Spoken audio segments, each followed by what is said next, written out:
Hello, everyone. I'm Jim Longworth, and welcome to another edition of Triad Today, coming to you once again from the Cedar Botanical Garden in Kernersville. We'll tell you more about them later on. And later on is when the roundtable shows up, and we'll get into all sorts of controversies, so I hope you'll stay tuned for that. But we have a lot of information and great guests. We're going to talk about a special program that's going on that's producing jobs, and we'll tell you about a mobile health clinic and so much more.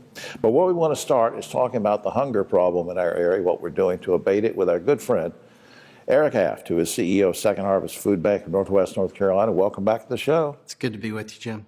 Remind folks who might have just moved into the area what the mission of the food bank is. Well, at Second Harvest Food Bank, we address the immediate challenge of hunger in our region, which unfortunately is substantial, as well as we work to address root causes wherever we can through job training, nutrition education, and other programming. We're trying to get back to normal from the pandemic, although it's still with us, but trying to subside. But I guess people would expect that the question I'm going to ask you is, gee, what did the pandemic do to us? Rather than ask that, my question is, the hunger problem was bad before the pandemic. So where are we now?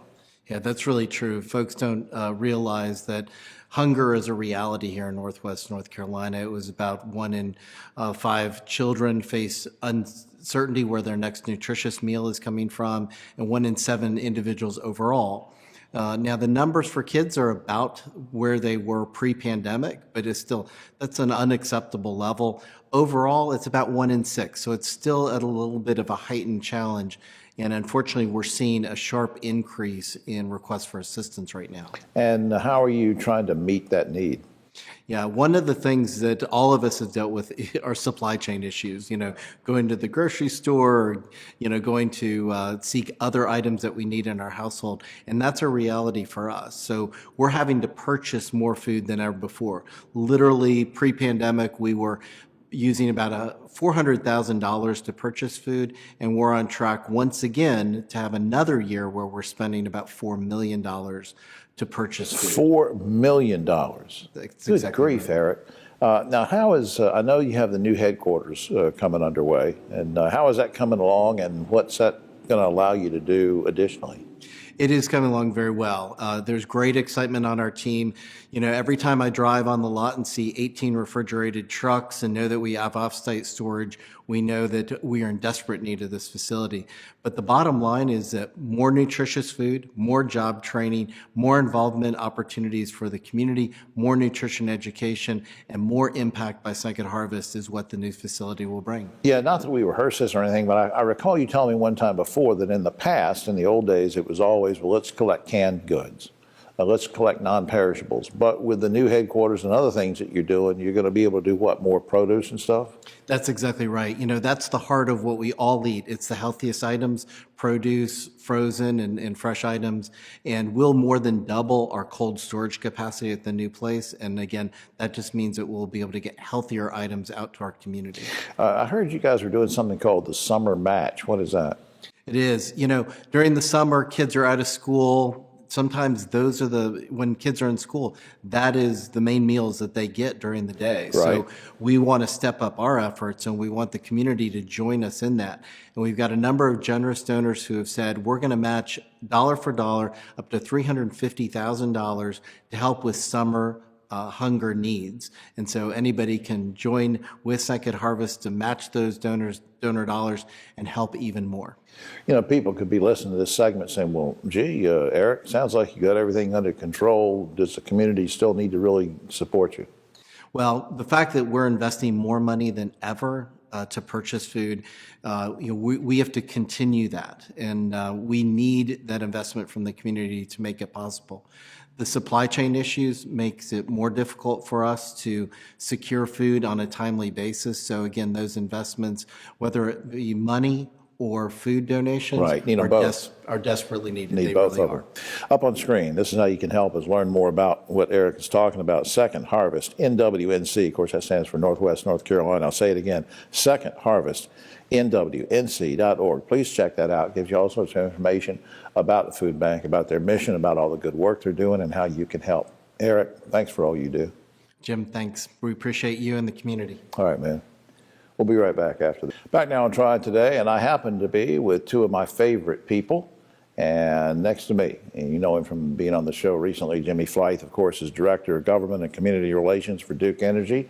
And he brought along a special guest who's been with us before, and we're always glad when she can get here. Janet Spriggs is President of Forsyth Tech. Welcome to both of you. Thank you. Jimmy, let me start with you. Earlier this week was something called, you emailed me about this, it's National Line Worker Appreciation Day. It was just a few days ago. Yep. Now, what's that all about? And I'm going to ask you that first, and then I'm going to follow up. What's that all about? Yeah, so, it's an opportunity for us to just say thanks and show appreciation for the linemen that work so hard, keeping our lights on day to day. And, the rare times that it does go off, especially during a storm, they're out there responding 24 hours a day, rain, snow, sleet, whatever it might be, hurricane. And so it's just a good way to say thanks. And it's a good way to say thanks and appreciate what they do. And I think that leads us to why you brought a special guest, because they have to learn how to do what they do. Exactly. So why is Janet here? Yeah, so Janet Spriggs with Forsyth Tech Community College, they've got one of the premier line worker training academies across the state. And we hire their line technicians, and I thought it'd be a great opportunity just to share that great program and all the great work Forsyth Tech does. Janet, tell me about the program. So the program has been around since 2010, and we've graduated almost 800 students in that time. We just recently graduated our 55th class. Wow. And it's an amazing program. They learn everything from how to climb those scary high poles to how to do all the installation on the equipment and deal with the electricity and manage the bucket So this trucks. is real hands-on stuff they're doing. Very hands-on, yes, absolutely. And it teaches them exactly what they need to do to get those wonderful entry-level jobs and get the lights back on for all of us whenever we need it. How does this program, Janet, fit with your overall mission at Forsyth Tech? Yeah. Well, our overall vision, as you know, Jim, is to be a catalyst for equitable economic mobility, and this program fits right in line with that. It allows us to help these folks learn skills that will prepare them not only for an entry-level job, but really set them forward on a career pathway where they will make family-sustaining wages and have great opportunity. I guess either or both of you could answer this, but I'm wondering, and maybe it's a stupid question, but is there a lot of demand for this job? I know you know that answer probably from one variation, and you know it from another side, but as they leave Forsyth Tech, what's the feeling you have for the demand? Well, they get jobs when they graduate. This last class, every one of the 24 graduates had a job when they graduated. Wow. We generally have between 80 and 90% placement before they graduate. And we take 24 students at a time, run the program 4 times a year, and have a waiting list. Are they interfacing with folks that work for Jimmy and Duke Energy? I mean, while they're learning? They are. We have great partnerships with Duke Energy and with all the power and utility companies. And they do get a chance to interface and get to know them in advance. So this demand is growing for this? It is, yeah. Right now, Jim, the electrical industry, just in North Carolina is anticipating a need of about 800 additional linemen every year. For the next 5 years. Wow. Right now, just Duke Energy, our workforce is about 3,200 across North and South Carolina. So that's a pretty significant increase. And it's retirements and just installing new technology, grid implementation like we've talked about on here before, enhancing the grid. So it's a great opportunity for folks. And the partnership with Janet for Forsyth Tech, pretty important, isn't it? Very much so. Yeah, we couldn't do it without the community colleges and here in the Triad, Forsyth Tech's that premier program. So anybody that's interested, encourage them to sign up. Up on screen, a couple things. ForsythTech.edu is the general website to let you know everything that's going on at Forsyth Tech. And then Duke-Energy.com is a general website for Duke. And then Jimmy's personal favorite website that we always put up every month that we can, GeneratingProgress.com, which tells all about all sorts of consumer information that you need. I'm so proud of both of you, and thanks for everything you're doing. Thank you so appreciate much. the opportunity to share. All right. We'll be right back. Back now on Triad Today, and I'm excited about this service that we're going to talk about because it really gets to the heart of meeting the need of what we are looking at here in terms of healthcare in our area. I'm so proud of the work that this lady's doing. Jessica Imes is Director of Community Engagement for Novant Health. Welcome to the show. Thank you. Glad to be here. You've recently launched a mobile clinic. Now, what do you call it? We call it the Novant Health Community Care Cruiser. The cruiser. Now, what was the need that you saw for this cruiser?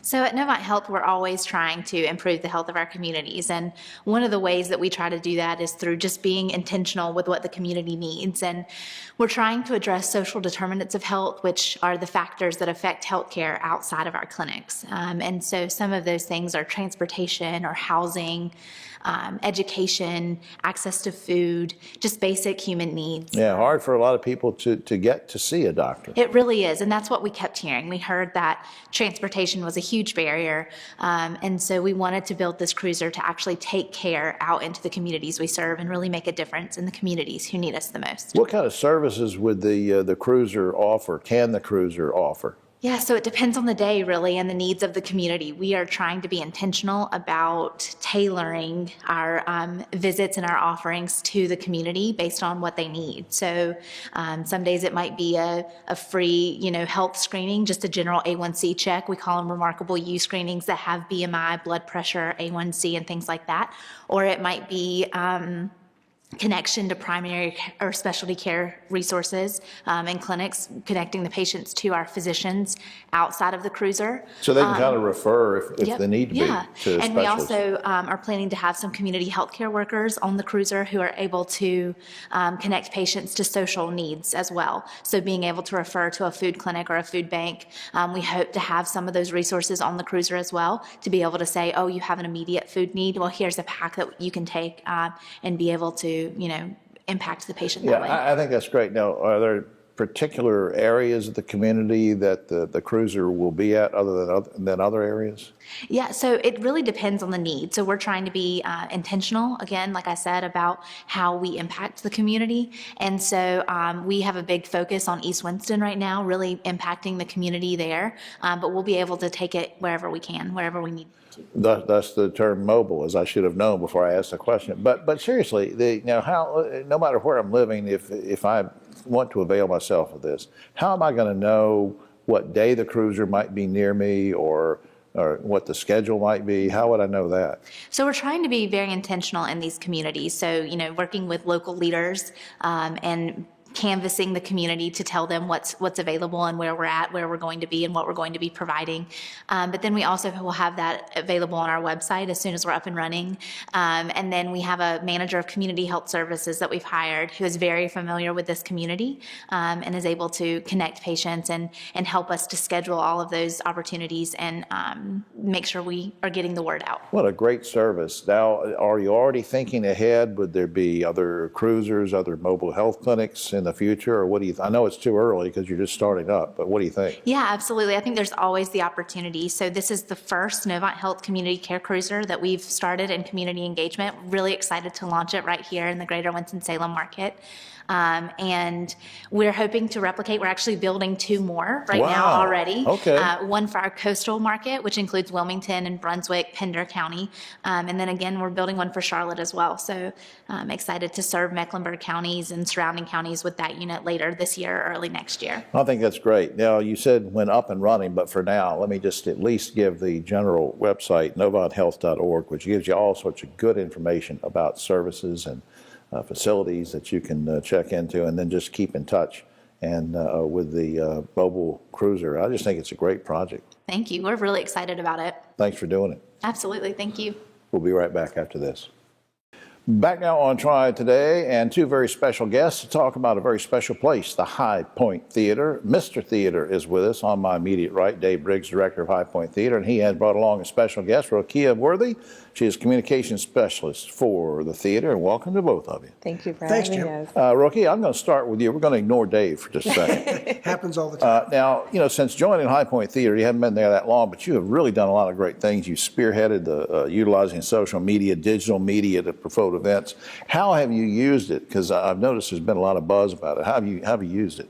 Well, one of the key things is through interaction. And so what I wanted to do is kind of fuse interaction and what people are looking for as far as engagement and fusing that with our theater events. A lot of people love flyers. A lot of people love video. More people love video. So I decided to combine those in one and have what's called a motion graphic. So you're getting all of your information, but you're getting the interactivity of the events that are going on so people can see exactly what's taking place at the theater. Yeah. Now, what kind of response, might be too early to ask you this, but what kind of response do you seem to be getting from people who browse, whether they're in the community or not? I mean, do they like, because I love the website, and I talk about it all the time. What kind of feedback? It's been actually a positive response. We've seen overwhelming numbers. Some of our shows, we've averaged about 40,000 views, which has been phenomenal. Wow. And so I'm seeing the interaction with everyone commenting on them. Coming to the show, we make sure to include a link so they can purchase tickets. And it also has turned into getting likes for the High Point Theater page, so it causes more visibility for us, increasing awareness for what we're doing. Well, you're just doing a super job, Dave. I know you're proud of Rokia and also really happy with where this is going. Very happy with that. And Rokia doesn't just work for the theater.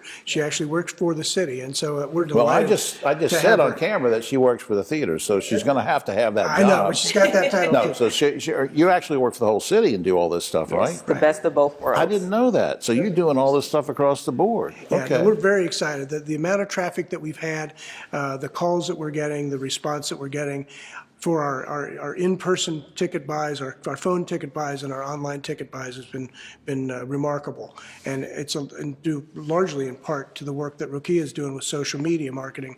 But we haven't forgotten all the traditional media markets either. So we Right. still do radio, TV, print, and so on. Right. And Triad Today. And Triad Today. Which is well, your TV. Your so. personal, yeah.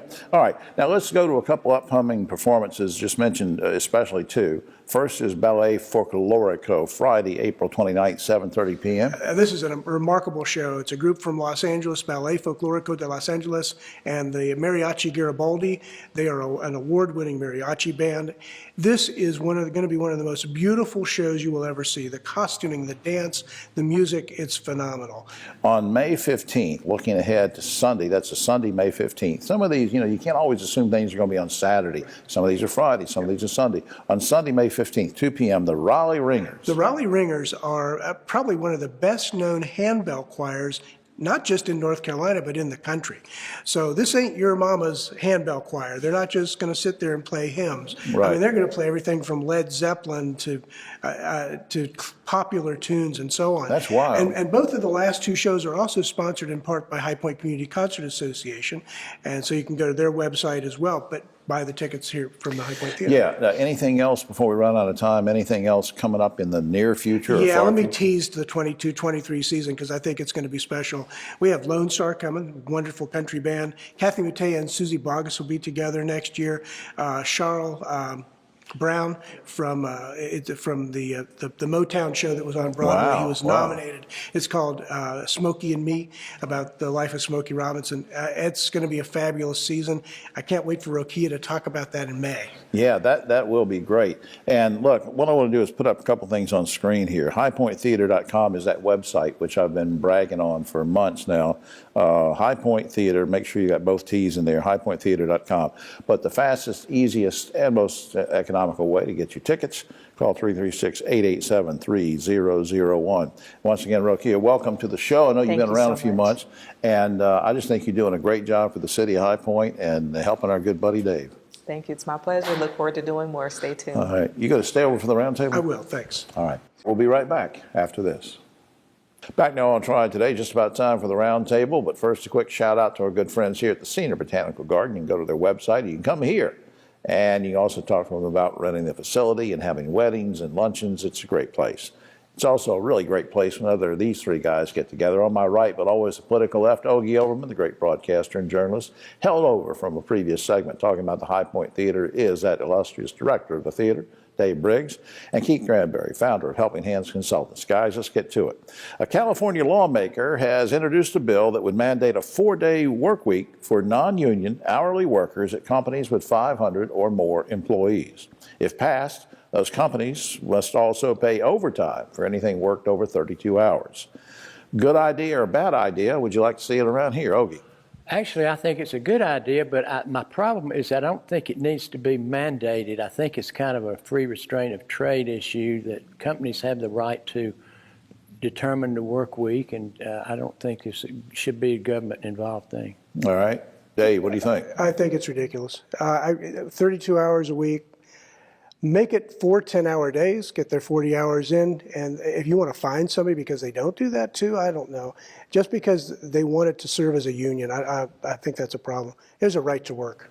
Keith, what do you think about a man? We don't know if it's going to pass in California, but whether it does or it doesn't, what do you think about it? Should it be here, a mandated 32-hour work week? I think a mandated 32-hour work week actually works well. I think that we as Americans, we tend to work longer hours. In Europe and Australia, they have 32-hour work weeks. So I think it would be something that would motivate workers and they would get more productivity out of it. All right. I think, didn't Sweden try that too? They did. They actually still doing it. Yeah. Well, don't they smoke a lot of stuff over there? Well, I'm not sure anyway. All right. Due to a, Sherry and Diana back there. Yeah, they That's do. Amsterdam.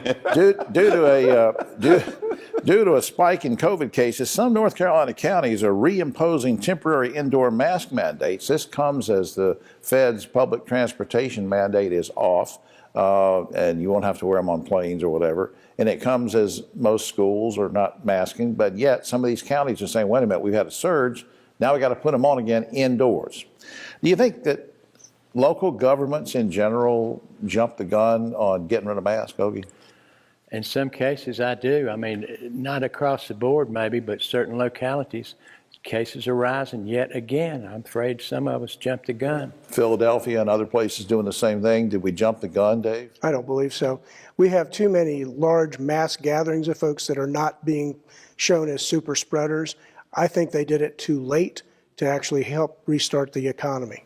Key. The pandemic is still here. People are still dying.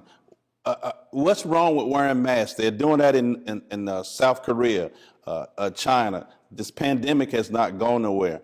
I don't understand why a mask is a big problem. But the masks are ineffective. No, they are not. The masks have saved lives. I don't agree with that. Masks have shown to save lives. I don't know where you got that information. Yeah, well, we're AMA. going to. Yeah, it's going to be interesting to see what happens on the planes too. It's, they're saying that you have to have certain kinds of masks to be effective if nobody else is wearing one, but that's for another day. Given the rise in teen suicide, a government panel of mental health professionals is now recommending that schools routinely screen students for anxiety starting at age 8. You okay with that, Ogie? Well, I am, provided the screening process doesn't create more anxiety to the kid than just if it were not happening. Make sure it's done in a gentle, rational way. In other words, Dave, you don't want to come up to an 8-year-old and just randomly say, do you ever think about suicide? I'm really more worried about labeling. Just like folks who are tested for ADHD, and they get labeled as ADHD, and then that follows them all the way through school. I think there's some real danger here with that sort of thing. Do I think it's a bad idea to look at kids and say, are you having some issues, and offer counseling? But I'm really afraid of the labeling. Keith, screening for anxiety beginning at age 8?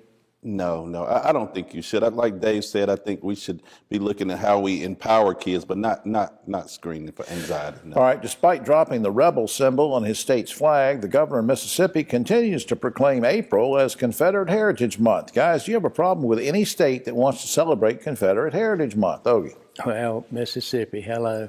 Yeah. Well, what do you expect? What do you do, Jim? What do you do? Dave, you have a problem with it?